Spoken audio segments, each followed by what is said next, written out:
दुनिया में ऐसी बहुत सारी चीजें होती हैं जिनके बारे में जानना हमारे लिए जरूरी होता है।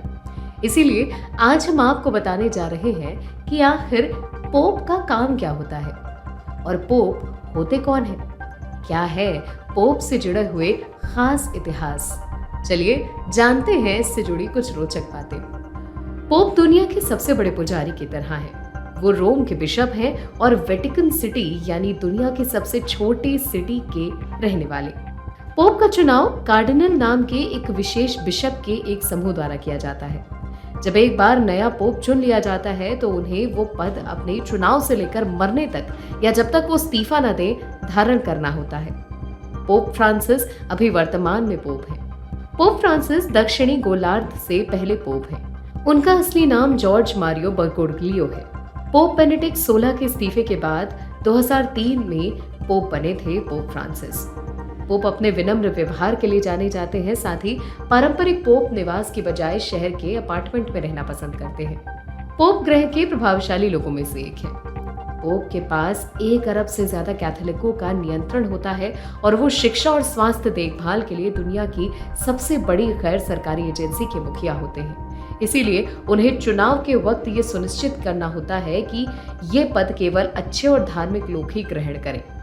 पोप कैथोलिक ईसाइयों के सबसे बड़े धर्मगुरु माने जाते हैं। वेटिकन सिटी अपने आप में एक स्वायत्त देश के रूप में काम करता है। जैसे कि ब्रिटेन और भारत, जैसे हमारे देश में सोवरेन हमारे प्रेसिडेंट हैं, उसी तरीके से वेटिकन सिटी में पोप फ्रांसिस सोवरेन कहे जाते हैं। यूरोपीय महाद्वीप में स्थित ये विश्व का सबसे छोटा देश है और स्वतंत्र राज्य है जहां पोप का प्रशासन है।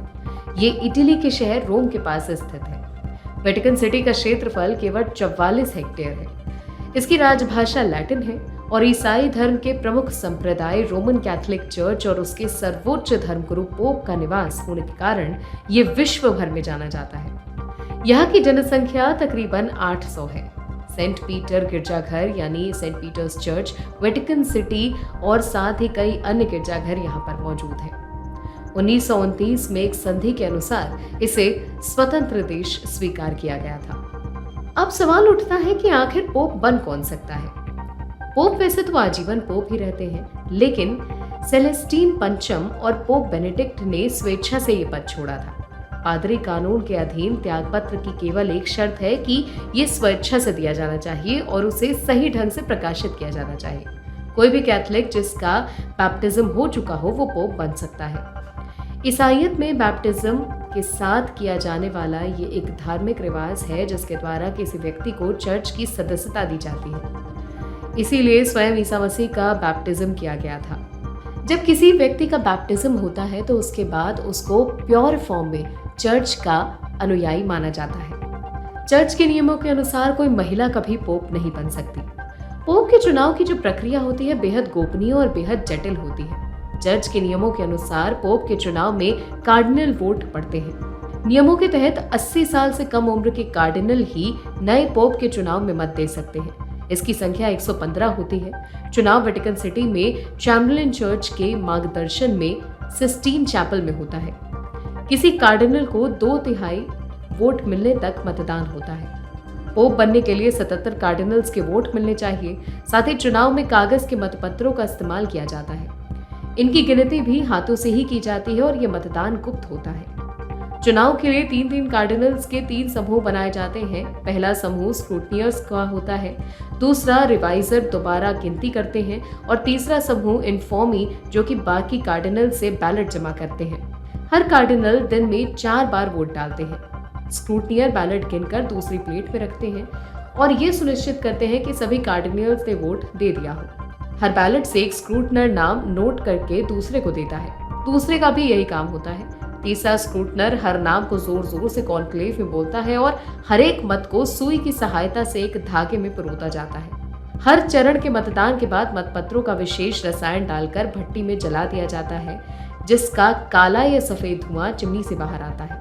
अगर चिमनी से काला धुआं निकलता है तो इसका मतलब यह है कि चुनाव प्रक्रिया अभी चल रही है, निर्णय नहीं हुआ है। और सफेद धुआं होने पर संकेत मिलता है कि पोप का चयन हो गया है।